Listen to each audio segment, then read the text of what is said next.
어떤 회사에 근무하던 20대의 자매가 있었습니다. 교양이 있고 얌전했고 또 착했으며 또 주변에 좋은 평판도 얻었습니다. 일도 제법 잘했고요. 그리고 보면 밉지 않은 그런 얼굴이었습니다. 그런데 그녀는 별로 말이 없었습니다. 잘 어울리지도 않았고 무엇보다도 얼굴에 늘 수심이 가득해서 웃는 표정을 못 봤습니다. 그런데 그녀가 휴가를 냈습니다. 연월차를 다 모아서 한 달에 휴가를 내고 한 달이 지난 다음에 회사에 출근을 했는데 웬일입니까? 새로운 사람이 돼서 온 겁니다. 별로 달라진 거 없는데 왜 그러지? 그전과는 다른 명랑하고 자신감 뿜뿜 그리고 얼굴에 수심이 가득한 세상 모든 근심을 다 안고 있었던 그 얼굴이 환하게 웃는 그런 모습으로 달라진 거예요. 사람들에게 다가가서 말을 걸고 농담도 하고 웬일입니까? 사람들 궁금했습니다. 한 달 만에 무슨 일이 있었지? 그동안 봐왔던 그 친구가 아니네. 그래서 궁금해서 도대체 무슨 일이 있었길래 그래? 그랬더니 한마디도 안 하는 거예요. 안 가르쳐 주지. 완전 이런 표정으로 대답을 안 하는 거예요. 며칠이 지난 다음 이 자매가 회사 내에 존경한 어떤 분이 있었어요. 그분한테만 자신의 변화의 이유를 말해줬습니다. 무슨 말 했느냐? 그동안 이 자매님이 자기 코가 너무 못생겼던 거예요. 늘 볼 때마다 내 이 코가 못생겨가지고 내 얼굴이 지금 너무 못생겼고, 그러니 사람들이 나를 볼 때마다 내 코를 계속 보면서 제 코는 왜 이러냐? 이런 자꾸 그런 의식이 들었던 거예요. 사람들이 자신을 쳐다보기만 해도 자꾸 열등감이 느껴지고, 그리고 자꾸 조롱감이 된다는 생각에 자신감도 없고, 그리고 많은 사람들에게 다가갈 용기도 생기지 않았어요. 그러다 보니 애인도 없었죠. 늘 우울하고 사람을 피해 다니고, 그러다 보니 근심 어린 얼굴로 살게 되었어요. 이 자매가요, 한 달 휴가 동안에 뭐 했느냐? 성형외과 가서 코를 고치고 온 거예요. 근데요, 본인이 봐도 너무 코가 너무 예쁜 거야. 그러니까 막 없었던 자신감이 생기고 막 활력이 생기고 사람들에게 나 좀 봐줘요 막 이런 마음이 막 생기면서 스스럼없이 사람들에게 다가가게 되었던 거예요.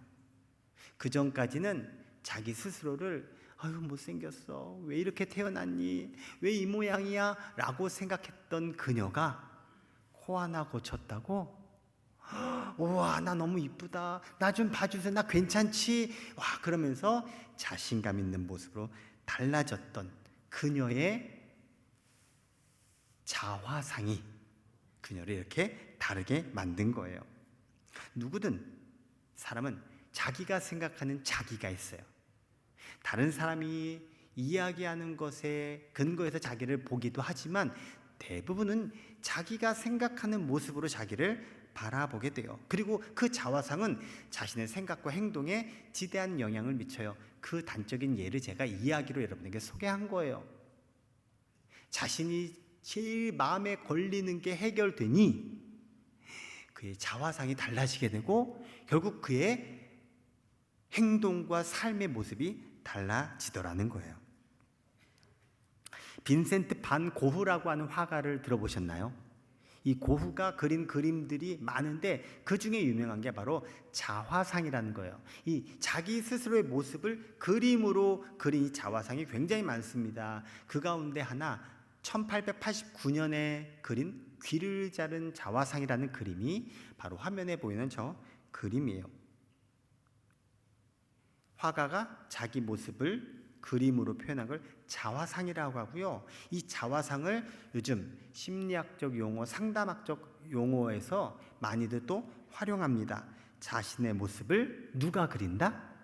자기가 그린다. 뭐 이렇게 물리적으로 그림을 그리는 화가가 아니어도 누구든 다 자기에 대한 그 상을 가지고 있다라는 거예요. 사람들은요, 나쁜 습관에 묶인 자화상을 가지고도 있습니다. 나는 별 볼 일 없는 사람이다. 나는 속물이야. 나는 그동안에 내가 가졌던 그 습관에 묶여서 그냥 습관처럼 습관대로 살 수밖에 없다. 나는 자유롭지 못하다. 등등 잘못된 습관에 묶인 자화상을 가지고 있어요. 이런 사람은요, 시험과 유혹에 취약합니다. 왜? 나는 할 수 없다라는 생각을 갖는 거예요. 난 어차피 더러운 인생이니까, 이미 망가졌으니까, 이런 생각에 그냥 덥석 잘못된 생활상으로 더 깊이 빠져들어가게 돼요. 저항할 힘이 없게 돼요. 어떤 사람은 불행한 자화상을 가지고 있습니다. 특별히 가족들에게 사랑받지 못하고 주변의 사람들로부터 인정받지 못하는 사람들이 주로 불행한 자화상을 가져요. 문제를 일으키는 청소년 내지는 성인들을 보면 대부분 결손 가정의 배경을 가지고 있습니다. 사랑을 충분히 받지 못하다 보니까 사랑을 줄 줄도 모르고요. 그리고 무엇이 사랑인지도 개념도 제대로 못 갖게 돼요. 이런 사람은 매사에 부정적이고 적대적이고 미움과 분노의 감정을 많이 표출하게 됩니다. 어떤 사람은요, 병약한 자화상을 가지고도 살아요. 특별히 몸이 약한 사람은 이런 자화상을 스스로가 그립니다. 약한 나, 아픈 나, 힘없는 나. 그래서 혹 자기가 질병에 걸릴까 봐 늘 불안하고 두려워하고 있어요. 제가 아는 어떤 후배 목사가 있는데요, 이 병약한 자화상을 가지고 있는 거예요. 그래서요, 조금만 이상해도 약국 가가지고 약 사오고, 그리고 자기가 버는 이제 받는 사례비 있죠. 사례비 엄청난 비용을 보험이라든지 어떤 약이라든지 자기 몸에 필요한 것들로 쓰는 거예요. 스스로가 늘 불안감이 있는 거죠. 지난 코로나 기간에 이 병약한 자화상을 가지고 있는 사람들이 사람들 안 만납니다. 내가 저 사람 만나가지고 바이러스 걸리고 나 코로나 걸리면 안 돼. 자기를 막 보호하기 위해서 이런 차단하고 그렇게 살아가는 거예요. 그런데요, 그거 아세요? 이런 사람일수록 약한 질병에, 약한 것에도요, 금세 쓰러져 버리고 금세 무너져 버려요. 질병에서 헤어나오기 힘들게 됩니다. 제가 많은 사람들을 만나다 보니까 이런 자화상을 가진 사람이 많은데요, 어떤 자화상이냐? 실패한 자화상이에요. 자기 스스로 실패했다고 여기는 거죠. 무능력하고 배경도 없고 조건도 따라주지 않고 자기가 하고 싶어도 할 수 없다라고 여기는 그러한 생각들을 많이 갖는 사람들이 바로 실패의 자화상을 가지고 있는 거예요. 나 같은 사람은 버림받은 사람이야. 뭘 해도 되지 않는 사람이야. 세상에 필요 없는 사람, 쓰레기 같은 사람이야 라고 자기 스스로를 비뚤어지게 바라보고 있는 실패의 자화상. 왜 그럼 이런 자화상을 갖게 되느냐? 사람이 살다 보면은 실수도 하고 실패도 합니다. 수없이 많은 과정들을 겪습니다. 그런데 그 실패를 너무 크게 여기는 거예요. 실패할 수도 있지, 이게 아니라 계속 실패하면서 그래, 난 아무리 해도 성공할 수가 없어 라고 스스로 규정 짓는 거죠. 결국 그의 인생은요, 아무것도 시도하지 않아요. 긍정적인 미래도 기대하지 않아요. 그러다 보니 결국 절대적인 실패의 늪에 빠져 살아가게 됩니다. 이스라엘이 애굽에서 나와 가나안 땅을 갖기 위한 광야의 길을 걸어가서 드디어 가나안 땅에 들어갈 지점에 이릅니다. 그리고 12지파에서 한 명씩 뽑아서 정탐꾼을 보냅니다. 이 12명의 정탐꾼이 가나안을 40일간 정탐하고 돌아와 모세와 백성들에게 보고합니다. 그 12명 중에 10명의 정탐꾼이 이렇게 보고를 해요. 우리는 능히 올라가서 그 백성을 치지 못하리라. 그들은 우리보다 강하니라. 이스라엘 자손 앞에서 그 정탐한 땅을 악평하여 이르되 거기서 본 모든 백성은 신장이 장대한 자들이며 거기서 네피림 후손인 아낙 자손의 거인들을 보았나니 우리는 스스로 보기에도 메뚜기 같으니 그들이 보기에도 그와 같았을 것이니라. 그 땅 우리가 들어갈 수 없는 땅이야. 절대로 안 돼. 왜? 그들은 기골이 장대하고 그들의 무기와 그들의 생활상을 보니 우리는 감히 싸워서 이길 수가 없다. 그러면서 이렇게 비유로 표현을 해요. 나는 메뚜기와 같다. 이렇게 악평을 합니다. 분명히 가나안은 우리가 가나안에 가야 돼. 우리 가나안에 가기 위해서 하자. 이게 아니에요. 하나님께서 내가 너희들에게 가나안 땅을 준비해 놨으니 가나안 땅으로 가라. 내가 너희들에게 가나안 땅을 주겠다라고 누가 약속하셨어요? 하나님이. 근데 지금 10명의 정탐꾼이 하는 말, 그리고 그 말을 들은 수많은 백성들의 반응은 뭐였느냐? 그 하나님의 약속 믿지 않았다라는 거예요. 그래서 악평하는 거예요. 악하게 평가하고 있죠. 누구도 너는 메뚜기야, 네가 뭘 하겠어 라고 얘기한 사람은 아무도 없었어요. 10명의 정탐꾼 스스로가 아마 자기네들끼리 얘기했겠지. 지금 어마어마한 저 가나안에 있는 종족들, 저들을 우리가 어떻게 할 수 있겠어 하면서 자기네들끼리 얘기하다가 스스로 우리 메뚜기였지 않냐? 라고 스스로를 지금 평가하고 있다라는 거예요. 그래서 성경의 주석가들은 지금 10명의 정탐꾼 이스라엘 백성들이 갖고 있는 자화상이 메뚜기 자화상이다라고 그렇게 정의하기도 합니다. 내가 나를 그렇게 보니 상대방도 당연히 나를 그렇게 볼 거 아니냐라고 지금 이야기하고 있는 이들의 자화상, 결국 어떻게 돼요? 하나님 말씀을 버리니 자기 자신의 미래도 버리게 되는 거예요. 결국 그러한 이스라엘 백성들을 하나님이 쓰실 수 없어요. 결국 버림받게 되고 그들은 마지막까지 버림받은 광야에서 버림받은 인생으로 살다가 버림받은 생으로 마감하게 되었다는 거예요. 사랑하는 성도 여러분, 여러분 스스로를 절대 버리지 마시기 바랍니다. 하나님 말씀을 버리는 순간 결국 하나님의 보호하심과 하나님의 돌보심 바깥에 내가 놓이게 되면 결국 나도 어쩔 수 없는 존재가 돼버리고 말아요. 하나님의 말씀을 믿지 못하면 다 잃어버리게 되는 것입니다.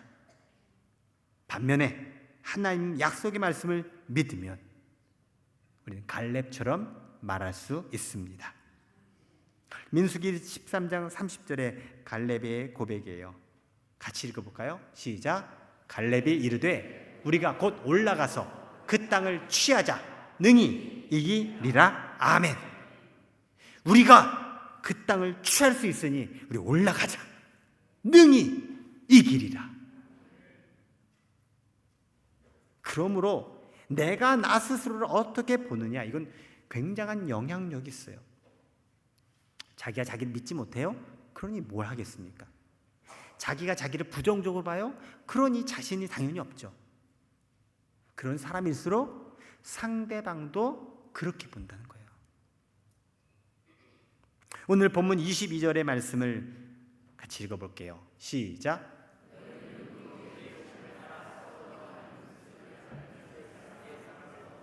아멘. 옛사람이 나오죠. 근데 이 옛사람은 어떤 사람이냐? 지금 표현하고 있어요. 유혹의 욕심을 따라 썩어져가는 구습을 따르는 사람이 옛사람이라는 거예요. 구습이 뭘까요? 구습. 옛날 내 모습이 옛날 내 모습. 이스라엘 백성들에게 구습은 뭐였겠어요? 바로 애굽에서 종살이했던 때예요. 이스라엘 백성들이 끊임없이 반복했던 행동이 있어요. 전진해서 가다가 문제가 떡하니 벌어져요. 그리고 그 문제를 해결 못해요. 그러면요, 두 가지래요. 막 불평을 쏟아내고 고백하자. 다시 애굽으로 돌아가자. 이게 바로 구습이라는 거예요. 옛날이 좋았어. 그때가 좋았어. 그때는 이런 고생 안 했잖아. 등등등등. 자기가 스스로에게 합리화시켜버리는 거예요. 이 옛사람의 모습, 바로 구습을 따르기 때문에 그래요. 그 구습은요, 유혹의 욕심을 따라 스스로가 자꾸 만들어 놓은 자신의 모습이에요. 여러분, 유혹이 뭘까요? 나 하고 싶은 대로, 내 편한 대로, 나 좋을 대로가 유혹입니다. 유혹은 엄청난 것들만 유혹이 아니에요. 내 안에서 야야, 너 이거 싫잖아. 너 이거 부담스럽잖아. 야, 쉽게 가. 편하게 해. 타협도 괜찮아. 뭐 등등등. 내 안에서 계속 나를 유혹해요. 그리고 내가 가지고 있는 그 나의 그 자화상은 결국 그 유혹에 말려 들어가는 거예요. 결국 그러면요, 하나님의 말씀을 믿지 못하게 돼요. 10명의 정탐꾼도 똑같은 케이스예요. 결국 나의 욕심은 내 안의 유혹에 굴복되고 결국 스스로 안 된다, 못한다, 이거는 문제다, 저건 이렇다, 부정적인 자화상을 만들게 됩니다. 사랑하는 성도 여러분, 다 누구든 과거가 있고요, 옛사람이 있어요. 그 옛사람, 그게 나 자신의 모습 부정할 수는 없지만 여러분, 그 옛사람의 나 부정적인 자화상으로부터 나오시기를 축원합니다. 새해가 되면 누구든 다 결심해요. 결심하고 결심한 바를 시도하죠. 그런데 이거가 3일 만에 수포로 돌아가는 걸 뭐라고 하죠? 해보셨죠? 네, 안 해본 사람은 거짓말이에요. 네, 작심 3일, 작심해서 3일 간다. 그러니까 작심이 오래가지 않는다라는 표현하는 단어죠. 역시 그래. 또 그럴 줄 알았어. 난 안 돼. 할 수 없어. 그래서 작심 3일로 포기하는 사람들이 많습니다. 믿음을 가지고 하나님을 의지하고, 그런데도요, 누구든 작심 5일, 작심 10일 될 수 있어요. 누구든 실수할 수 있고 실패할 수 있습니다. 차를 사서 새 차가 계속해서 잘 나가느냐? 아니에요. 그 차가 어느 순간 고장도 나고요, 수리도 해야 돼요. 그런 것처럼 내가 주님을 믿고 주님 주시는 힘으로 살아가도 나도 실수할 수 있고 실패할 수 있고 또 문제가 생길 수 있는 거예요. 그런데 그 순간 샥 돌아가서 옛사람으로, 과거로 샥 돌아가서 그렇게 살아가느냐? 아니면 난관이 있고 어려움이 있고 시도해도 안 돼. 그때 다시금 베이스 캠프 하나님께로 가서 거기서 다시금 출발하느냐? 이것은요, 삶의 결과가 완전히 달라요. 나의 연약함, 나의 한계, 나의 문제점, 나의 실수와 실패를 경험한 순간 그 자리에서 다시금 하나님께 제가 이런 한계가 있고 이런 문제가 있고 이런 어려움이 있습니다라고 고백하고 하나님을 의지하는 게 바로 회개입니다. 큰 죄가 있고 엄청난 잘못이 있어서만 싹싹 비는 게 회개가 아니라, 하나님, 제가 이런 존재입니다. 제가 이렇게 참 무능하고 어리석습니다. 그것을 주님 앞에 고백함으로 주님께서 다시금 나를 새롭게 하는 그 자리가 회개의 자리라는 거예요. 새 사람이라고 하는 것은 흠이 하나도 없는 완전 무결한 존재 아닙니다. 새 사람이란 자기 자신을 새로운 존재로 인식하고 계속 새로워지기 위해서 노력하는 사람이 새 사람입니다. 노력하는 자. 여러분, 수많은 결심들을 갖지요. 여러분, 그 결심 가지고 작심 가지고 여러분 노력하실 겁니다. 그런데 그 노력이 실패가 되거나 잘 안 될 때 여러분 다시금 하나님께 기도하면서 다시 시도하시기 바랍니다. 다시 노력하시기 바랍니다. 계속해서 노력해 갈 때 하나님께서 여러분의 노력 속에 여러분이 생각하지 못한 하나님의 방법과 하나님의 은혜로 여러분 그 난관도 돌파할 수 있게 됨을 믿으시기 바랍니다. 그것을 믿고 끊임없이 노력하고 시도하고 도전하는 사람이 새 사람인 거예요. 말 나온 김에 말씀드릴게요. 작심삼일의 문제를 어떻게 해결하느냐? 작심삼일의 문제 해결하는 방법, 작심삼일을요 또 하시는 거예요. 그 또 작심삼일 하면은 또 하는 거예요. 작심삼일 100번 하면 1년 동안 할 수 있어요, 여러분.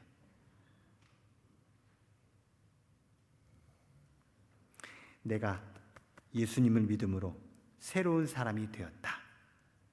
이 인식을 가지고 살아가다가 세상 속에서 좌절하고 세상 속에서 아닌가 봐, 나는 아닌가 봐 라고 여겨질 때 다시금 작심하셔야 돼요. 다시 주님 앞에 기도하면서 하나님, 나 새로운 사람 맞지요? 그쵸? 나 새 사람으로 하나님 다시 시작하게 해주세요. 하나님께 기도하면서 다시 새 사람의 길을 간다면 여러분 그 길이 계속 반복되면 될수록 더욱더 굳건한 새 사람의 삶이 될 줄 믿습니다. 자기가 스스로 만들어 놓은 자기의 모습, 그 자화상이 부정적이면 부정적인 인생으로 흘러가게 되고 자기 스스로를 열등한 모습으로 그리면 결국 열등한 인생으로 만들어지고 패배한 자화상은 패배한 인생으로 살게 됩니다. 그러나 우리 새로운 사람, 그리스도 안에서 새롭게 된 우리는 소망을 가지고 긍정을 가지고 믿음을 가지고 자기 모습을 그려서 결국 소망찬 인생으로, 긍정적인 인생으로, 믿음의 삶으로 살아갈 수 있습니다. 여러분 안에 여러분의 모습을 오늘 말씀을 통해서 긍정적으로 희망찬 여러분의 모습으로 그려가시기를 주의 이름으로 축원합니다. 우리가 새로 지음받은 존재됨을 세상 속에서는 사실 확인하기가 쉽지 않아요. 왜? 세상은 어떻게든 나를 굴복시키고 나를 잡아먹고 끊임없는 경쟁 속에서 자기를 위축시키거든요. 그렇기 때문에 내가 새 사람이지 라고 하는 것을 나 스스로 확인받고 확신할 수 있는 자리가 바로 주님 앞에 나오는 예배의 자리예요. 예수님이 십자가 앞에서 나를 보면요 새 사람 됨을 확인할 수 있어요. 왠지 아세요?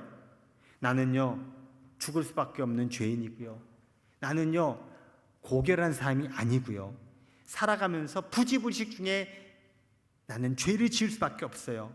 그런 불의하고 추악하고 이중인격자고 그렇게 세상 속에서 버림받아 마땅한 그 존재인 내가요 예수 그리스도 안에서 구원받았어요. 그게 바로 새 사람 된 거예요. 그러니 세상이 나를 인정하지 않아도 주님께만 가면 주님은 나를 인정해 줘요. 세상에선 나에게 막 힘을 주지 않아요. 하지만 내가 주님께 가면 주님은 나에게 힘을 주세요. 그러니 주님께 나아가면 내가 살아나게 되는 거예요. 새 사람의 자화상을 내가 다시 발견하게 되는 거예요. 그렇게 건강한 자화상을 가지고 우리는 다시금 세상 속에 나아가 긍정적으로 힘차게 소망으로 살아갈 수 있게 되는 거예요. 그렇게 여러분 안에 위대한 변화가 일어나게 될 것입니다. 예수 그리스도 안에서 우리의 자화상은 세 가지가 바뀌었어요. 첫 번째는요, 신분이 바뀌었어요. 그전까진 종의 노예, 세상의 노예, 어둠의 자식. 하지만 이제는 예수 그리스도의 자녀, 하나님의 자녀, 예수 그리스도의 제자, 빛의 자녀. 그렇게 바뀐 거예요. 우리 신분이 바뀐 거예요. 두 번째는요, 목적이 바뀌어요. 우리가 인생을 살면서 많은 사람들이요, 그냥 급급하게 살아가는, 목적이고 그러고 상관없이 살아가는 그런 사람들 많아요. 그리고 자기 잘 그냥 호의호식하면서 살아가는 그런 목적을 가지고 살아가는 사람들이 이 세상에 얼마나 많은지 몰라요. 괜히 불나방이 아니에요. 그런데요, 내가 예수님 믿고 새 사람이 되니까 하나님이 나를 이 세상에 보내셨구나. 내 인생에는 목적이란 게 있구나. 목적의식이 생겨요. 그리고 그 목적이 거룩하고 고결하고 숭고하고, 보통 사람들이 박수 쳐주는 그런 박수 받을 만한 목적이 나에게 주어지게 돼요. 하나님의 영광을 위해서. 이 땅에 진짜 나라고 하는 존재에 별 볼 일 없지만 그래도 자취를 남길 수 있는 그런 목적의 인생으로 바뀌게 되는 거예요. 세 번째로는요, 능력이 바뀌었습니다.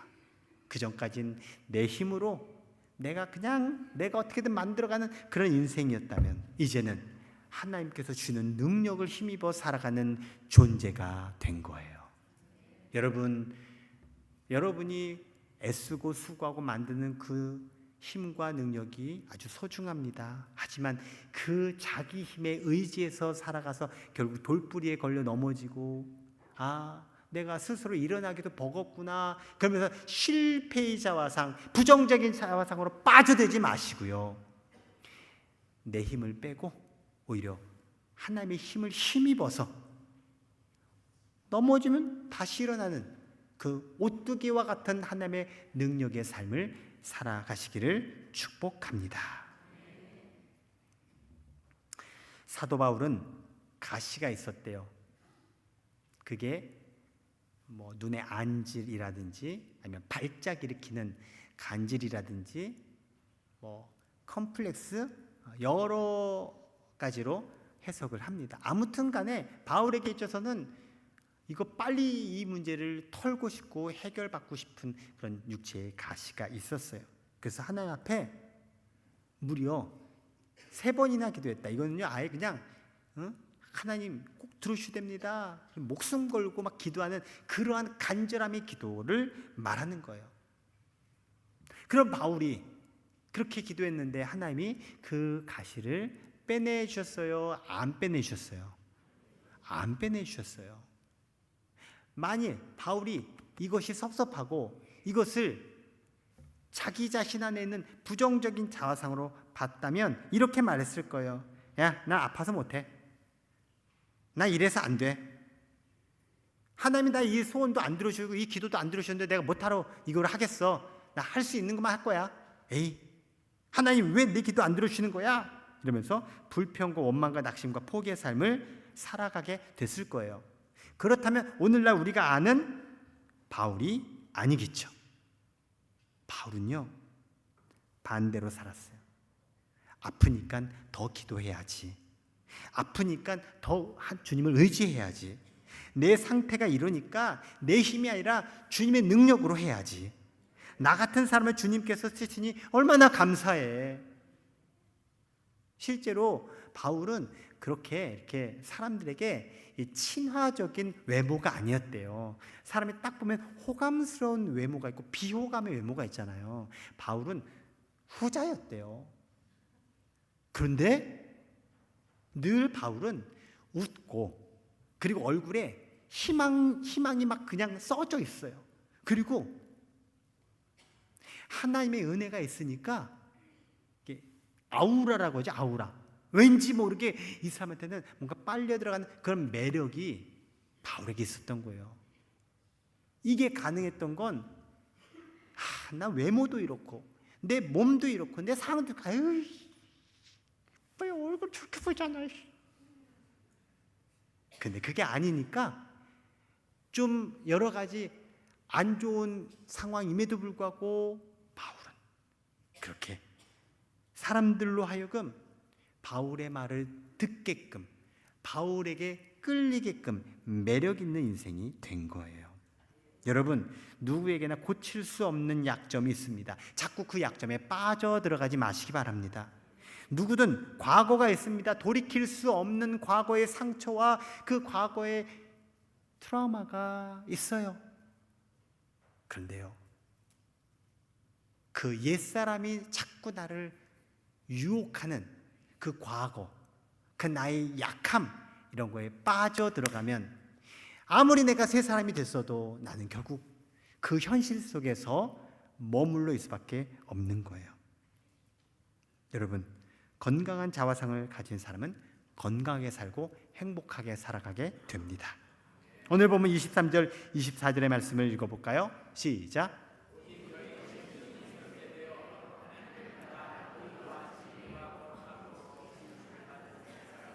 아멘. 여러분, 그러므로 여러분의 심령이 새롭게 되시기를 바랍니다. 여러분 심령을 스스로 새롭게 하기 위해서 노력하시기 바랍니다. 그게 나의 자화상입니다. 의와 진리로 새로워지시기 바랍니다. 의와 진리는 하나님의 뜻과 하나님의 말씀을 뜻합니다. 우리는 하나님의 뜻과 말씀으로 새로워집니다. 오늘도 여러분이 주님 앞에 나와서 내가 새로워질 수 있는 건 원래 나 새로워요. 지금 여러분 이미 새로운 존재예요. 그런데 그 새로운 존재로 내가 자각하고 다시금 인식하고 그 새로운 존재로 다시 출발할 수 있는 건 바로 하나님의 뜻을 알고 하나님의 말씀으로 새로워지기 때문입니다. 예수 그리스도 안에서 새로운 존재됨으로 살아가시기를, 새로워진 나, 새 사람의 나로 살아가시기를 주님의 이름으로 축원합니다. 우리 옆에 분에게 알려주세요. 나와 당신은 새로운 존재입니다. 제가 이야기 하나 하고 오늘 설교를 마칠게요. 비단 잉어 중에 코이라고 하는 물고기가 있답니다. 이 코이는 보통 어항에서 키우잖아요. 그러면 한 8cm 정도로 큰데요. 근데요, 이 코이를 연못 있죠, 연못. 연못에서 이 코이가 크면요 한 25cm까지 커진다는 거예요. 이만큼. 근데 이 코이를요 강물에 내놓으면요 최대 1m까지 커진다는 거예요. 처음 들어보신 분 있죠? 제가 책에서 본 거예요. 맨 처음에 에이 이건 만들어내는 거 아니야? 그래서 제가 백과사전을 찾아보니까 백과사전에 이렇게 정의하고 있는 거예요. 똑같은 물고기지만 어항에서 기르면 피라미가 되고 강물에 놓아 기르면 대어가 되는 것을 빗대어 코이의 법칙이라고 만들어 놓은 거예요. 환경에 따라 코이가 성장하는 크기가 달라지듯이 사람도 환경에 비례해 능력이 달라진다는 법칙이에요. 그래서 옛말에도 사람은 큰 물에서 놀아라, 그게 다 경험에 비추어 주어진 말들이에요. 자, 그렇다면 하나님은 우리가 피라미드 같기를 원하실까요? 큰 물고기 되기를 원하실까요? 여러분 부모님도 다 계신데 여러분의 자녀, 손자, 손녀들이 피라미드처럼 살기를 원하세요? 큰 물고기 되기 원하세요? 크게 얘기해 보세요. 다 원하잖아. 그러려면요 어항에 두면 안 돼요. 이렇게 마음껏 뛰놀 수 있고 마음껏 성장할 수 있는 환경에 있어야 된다라는 거예요. 하나님은요 나를 크게 키우고자 하십니다. 내가 크게 성장하기를 원하십니다. 그래서요 나를 어항에 두지 않으시고 큰 강에서 자라게 하기를 원하신다는 거예요. 사람들은요 나 안전하게 이만큼만 잘 지내면 돼. 그래서 자기 스스로 자꾸 작은 어항 속에 자기를 가둬놓아요. 뭐 거기서 충분히 괜찮아라고 생각하면서. 그리고 저런 데 난 싫어, 난 저기는 못 가. 겁을 먹고 겁이 나는 위험한 강물에는 자기가 들어가기 싫어해요. 그런데 하나님은요, 우리를 그냥 그 수준에 두지 않으시고요, 내가 헤쳐가도록, 내가 부딪혀가도록 하나님은 강물에 나를 풀어놓으셔서 나를 길러가시는 거예요. 여러분, 공동체는 하나님께서 나를 기르시는 장이에요. 그게 가정이고 그게 교회예요. 더 넓히면 우리가 사는 이 사회도 마찬가지예요. 하나님이 나를 길러가시도록 해야지, 내가 나를 자꾸 만들어간다, 그러니까 자꾸 자기 한계 속에서 부정적인 쪽으로 끌려갈 수밖에 없는 거예요. 여러분, 세상에서도 이 코이의 법칙이 적용된다면 하나님께서는 이 코이의 법칙을 사용 안 하실까요? 하나님은 우리를 과거의 환경에서 벗어나 새로운 환경으로 옮기셔서 우리를 성장시키십니다. 이게 바로 새 사람의 모습입니다. 내가 생각하는 안전한 환경이 아니라 하나님께서 주시는 크고 넓은 환경에서 나는 새 사람이 됩니다. 어항의 크기가 꿈이라고 한다면 우리는 큰 어항을 만들어야 큰 꿈을 꿀 수 있습니다. 어항의 크기가 축복이라고 한다면 큰 어항을 만들어야 큰 축복을 받을 수 있습니다.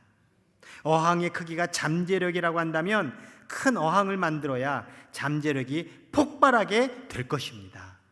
어항의 크기가 목표라면 큰 목표의 사람이 되기 위해 우리는 큰 어항을 만들어야 합니다. 사랑하는 성도 여러분, 작은 것에 안주하지 않고 드넓은 하나님의 세계로 뻗어가시기를 축복합니다. 과거 옛 사람에 머물지 않고 이제 새 것이 되었도다, 새롭게 피조된 새 사람의 미래를 여러분 살아가시기를 주의 이름으로 축원합니다. 여러분, 옛것 과감히 버리시기 바랍니다. 옛 나의 모습 과감히 끊으시기 바랍니다. 나는 이제 새 사람이 되었습니다. 새로운 나, 새로워진 나 스스로에게 오늘 주신 이 주님의 음성에 따라 새 사람으로 살아가시기를 축복합니다. 이제 너는 새 사람이다.